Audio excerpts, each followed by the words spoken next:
Hey, what's happening out there? This is Halftime Prep Talk.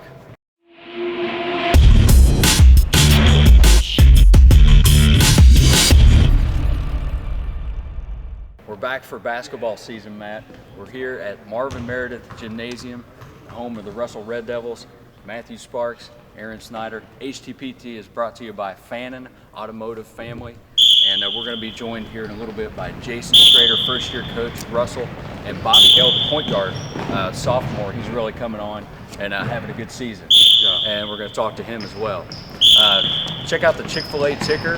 We got some upcoming games, including records of all area teams.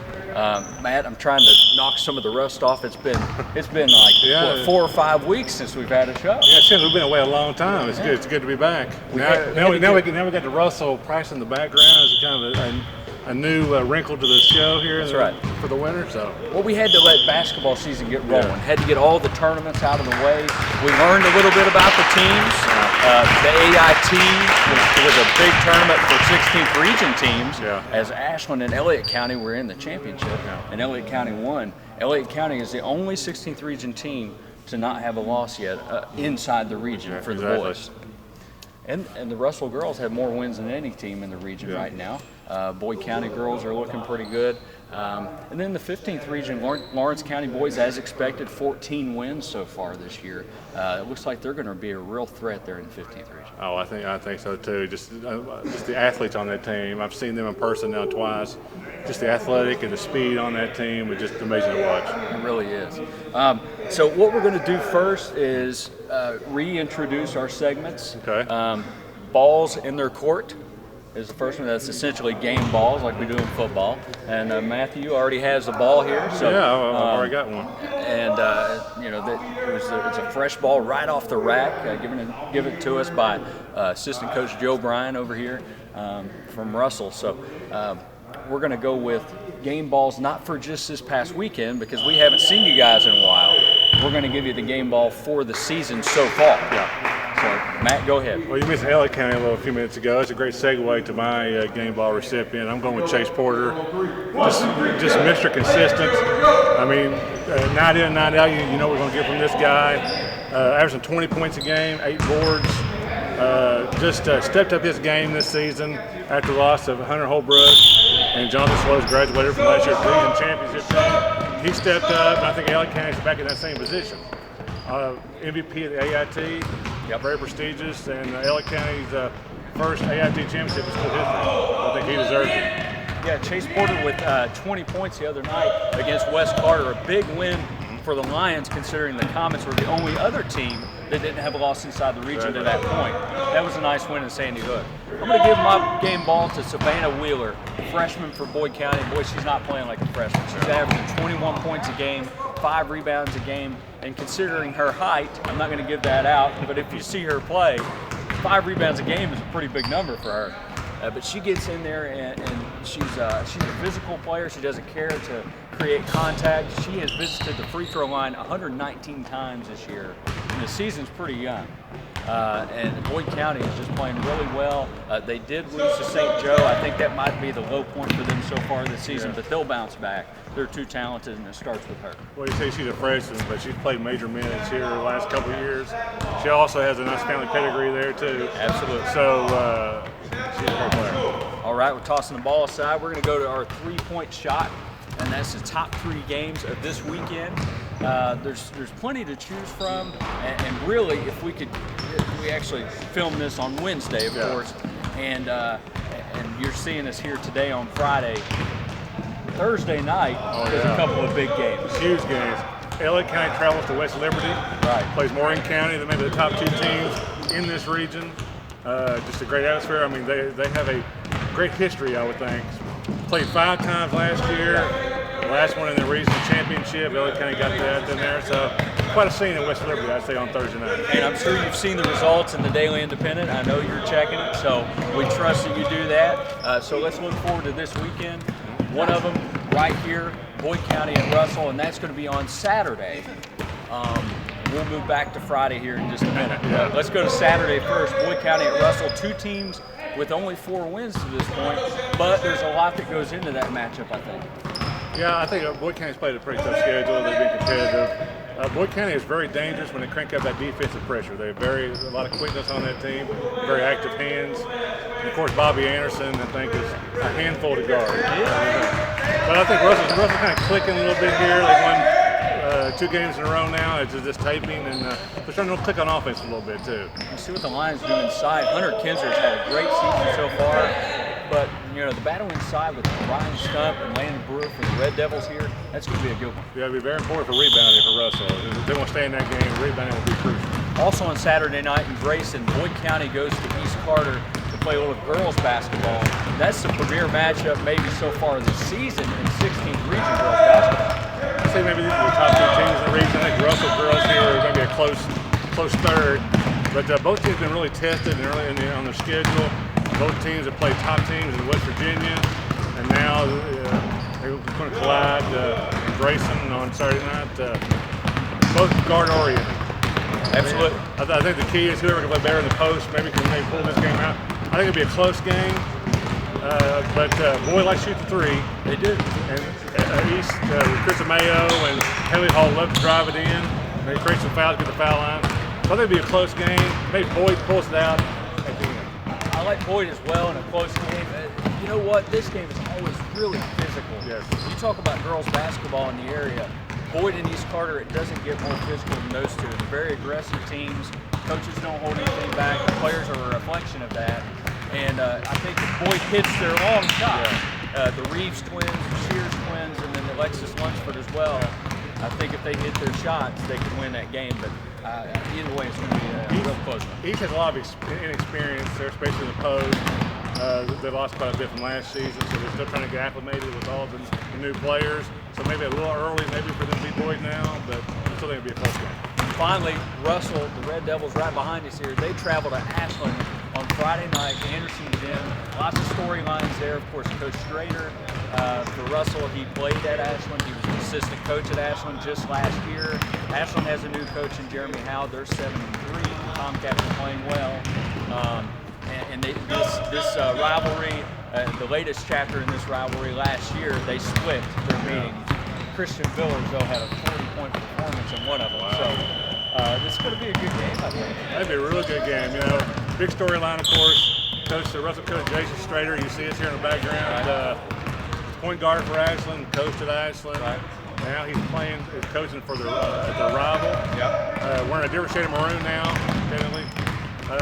Great point guard for the Tomcats. And also, now he's got a great point guard in Bobby Hale. Yep. And I think if Russell goes as he goes, he's become a lot more aggressive this year, really driving the basket. I think it'll look for him to have a big game, I think. On the other side, Ashland, Christian Villers, a scoring machine. But, you got to have some help, too. Hunter Copley has really come on here in the last few games. I think it's a big key for them to get some scoring other places. And Chase Villers has Chase come on. Villers, of course, yes. Well, you mentioned Bobby Hale, and we talked about Coach Strader. Let's talk to him. Here inside the locker room at Marvin Meredith's Gymnasium with Russell coach Jason Strader. Coach Strader, you were hired in March, and can you just kind of sum up what it's been like over the last several months? I'm sure it's been kind of a whirlwind for you coming over from Ashland to Russell, yes. From rival to rival there. So well, and you used the word that I would use to describe it, Aaron. I mean, it's been a whirlwind, but the good thing about basketball is it's what I love to do. And as soon as I can get in the gym, I kind of feel at home or I feel at peace is what I tell the kids. And the people here in the Russell community, they've been great to me. They've welcomed me with open arms. Welcomed my family with open arms. So it's been a good experience thus far, and hopefully we can finish off strong here in January and February. A couple of the priorities for you when you were hired, you said that you wanted to re-energize the fan base and also start from the youth level and build up. Yes. What are some of the things that you've done just to kind of move toward those goals? Well, it started, Aaron. I stick my head in every gym over here at Russell. So whether it be the primary, a lot of times in middle school, we've got those programs over there. And I've always felt it's important. You got to know what kids you've got coming in each grade class there. So the first thing you try to do in year one is become familiar with the kids that you've got in each age group. I've had some meetings with the youth league coaches there. They've been very receptive to some of the ideas. And basically what we've had to change, a lot of times people talk about culture, but obviously with me, I want to get up and down the floor. So as I told the youth league coaches, it's a lot easier, or my job becomes a lot easier if we're doing that in the lower levels there. So, you're talking about a philosophical shift more so than anything. And like I said, everybody's been very receptive. I've actually been very pleased offensively with the way we've performed thus far. We're actually ahead of where I thought we would be offensively. So, just doing things like that. Now, I got to spend more time with the middle school coaches and the youth league coaches prior to the season starting. But obviously, once December came, my time's been a little limited. Absolutely. Now, the youth league coaches might tell you, Aaron, great, we don't have to see that guy anymore. But like I said, what you try to do is build relationships.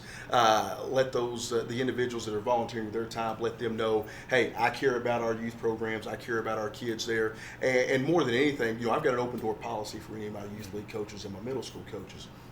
Anytime they've got a question, or if they want to come over and just see how we go about things, on a daily basis there.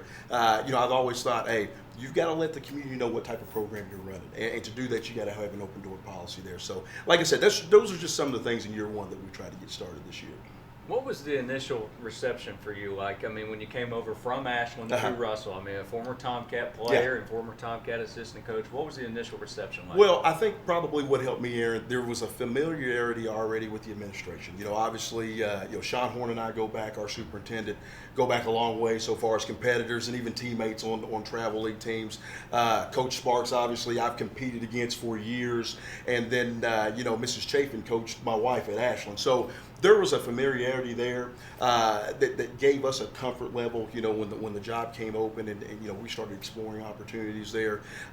So that obviously helped. But then as I've tried to jokingly tell people, Aaron, the older you get, the more people you know.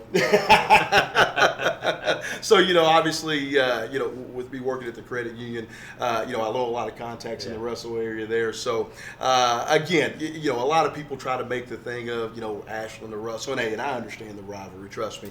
But in all honesty, for me and Jane, it was a pretty easy transition, to be honest with you there. So. And you guys are going in there on Friday night, and that's the big game of the weekend for you guys. Coming off a nice win over East Carter, wasn't it? How would you define your team right now? Well, obviously from a record standpoint, we're not where we want to be. But when I look at the last 5 or 6 games, we have not played that bad. Now we didn't get the results we were looking for in the Pikeville tournament, but I thought we played a quality Sheldon Clark team. We're nip and tuck, right there in the fourth quarter. Johnson Central, which is another quality team, we're up 6. We just can't close the deal. So I wasn't, when we got back, Aaron, it wasn't that I was upset the way we were playing. We didn't play particularly well against South Point, but I think we learned to win. We learned to find a way there those last 3 minutes there. And then last night, I thought in terms of defensively, for the first 25, 26 minutes, that's as good as we've been in the half court, whether it be man or zone there. So, I've always said this, are we better now than we were a week ago, 2 weeks ago? And I think we are a better basketball team. Are we where we want to be? No. But the good thing for us is district tournament doesn't start Friday or Saturday either. That's right. So, you just continue to keep working, and we're going to, obviously, we'll get a good test on Friday to see where we're at. Sure, and personnel-wise, I mean, you guys, this Russell team brought a lot back from last year in terms of experience. Those guys were pretty inexperienced last year at this time, but with a full season under the belt now, guys like Bobby Hell and Ryan Stump, they're helping you guys come along now. Absolutely. Well, you talk about it, and there's different philosophies, Aaron, on how do you handle young players, how do you handle young teams, and obviously last year those kids were forced to be in that situation there, and I understand personnel-wise, they were the best kids on that team. You had to play them. And pretty much this year, I still look at us as a young team, but you're right. We at least have some varsity minutes underneath our belt there. And we've leaned on Ethan and Tanner Miller. We've leaned on that experience quite a bit. Brewer coming back as a junior and kind of being a kid that's been exposed to that competition in other sports as well and playing at a high level. I think we've been able to lean on that experience as well. But I like the progress we're making. Again, I can't make Bobby Hill older. There are certain nights I want to, Aaron, but the fact of the matter is a sophomore is a sophomore, and you have to go through those growing pains, both as a coach and as a team. But like I said, I think we're getting better. I think he's getting more comfortable in that lead guard role there. So like I said, we're going to keep working each day, seeing if we can't get a little bit better. But as I tease people, eventually those sophomores become juniors and those juniors become seniors, Aaron. So we're going to have our day. Of course, the Red Devils and Tomcats split last year. You were on the other side of that last year. really Ashland's kind of in a similar boat Yes. as Russell in terms of being experienced last Yep. year and bringing a lot back. But looking at that matchup, what do you see in Jeremy Howe's team there that they've done? They've kind of mixed up tempo a little bit. They have. They've even slowed it down at times, and it's kind of worked for them. So how would you guys maybe attack that? Well, I'll tell you what. One, I think Jeremy's done a great job of getting his kids to buy in, Aaron, and defining their roles and what they are. To look at them now and you watch them on film, it is a little different in terms of the style of play.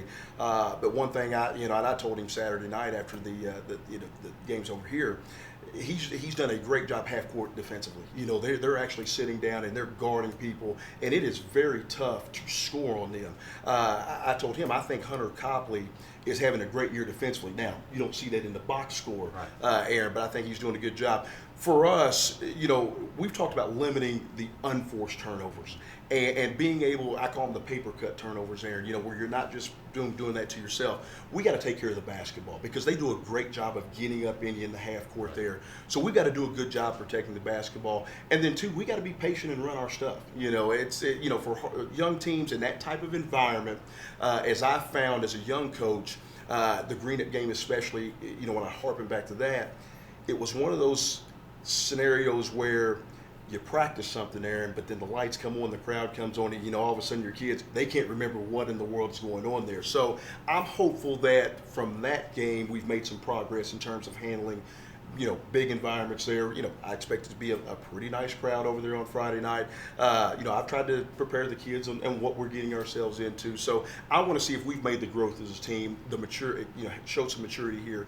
Can we go out and execute our game plan there?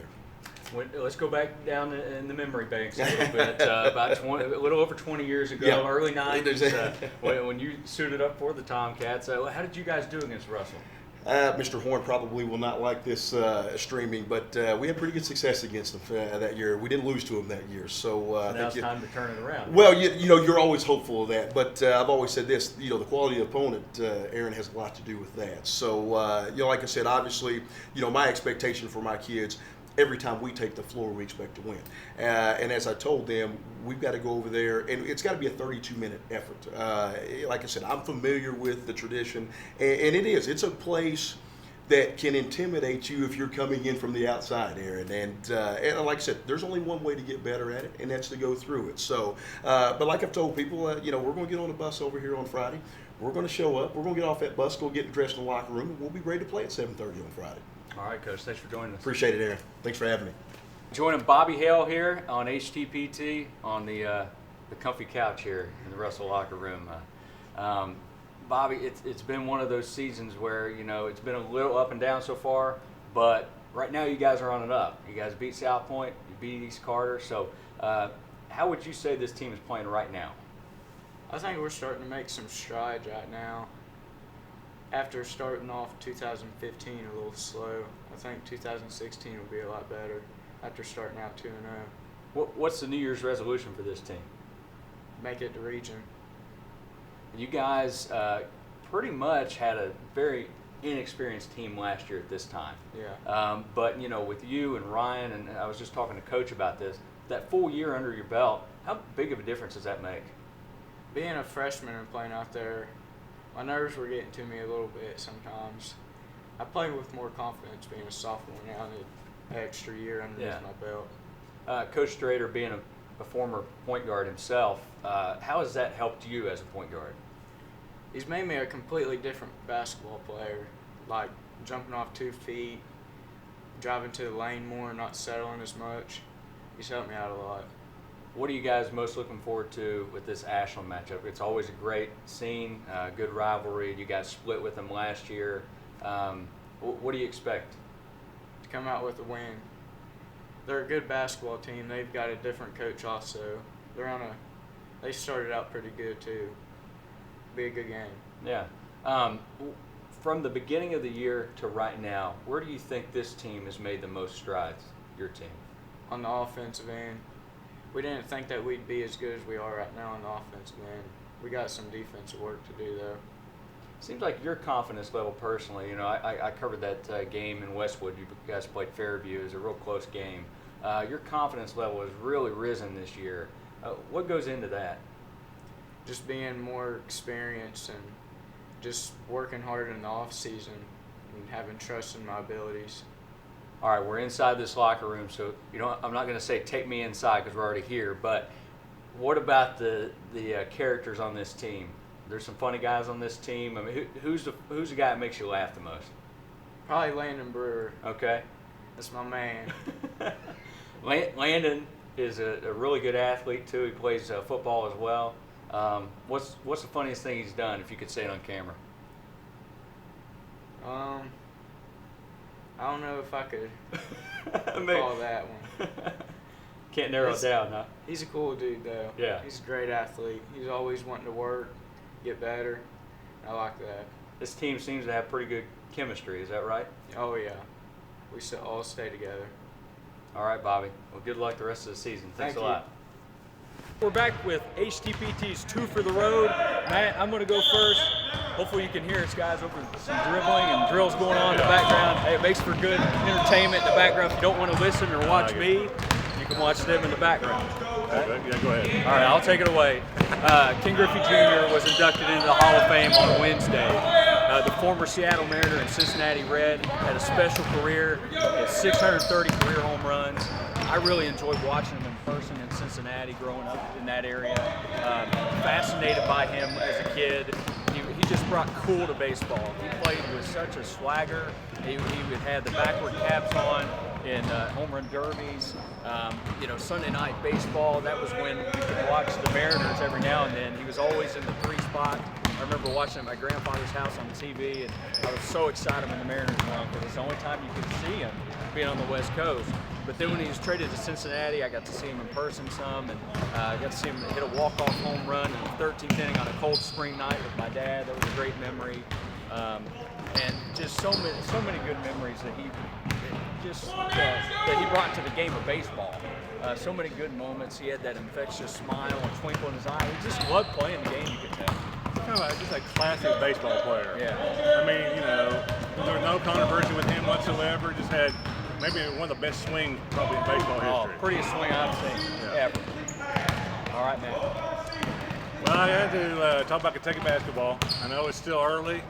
You got a young team, of course, but watching the highlights because I was working Tuesday night. Right. Saw some highlights and a little concerning the way they played.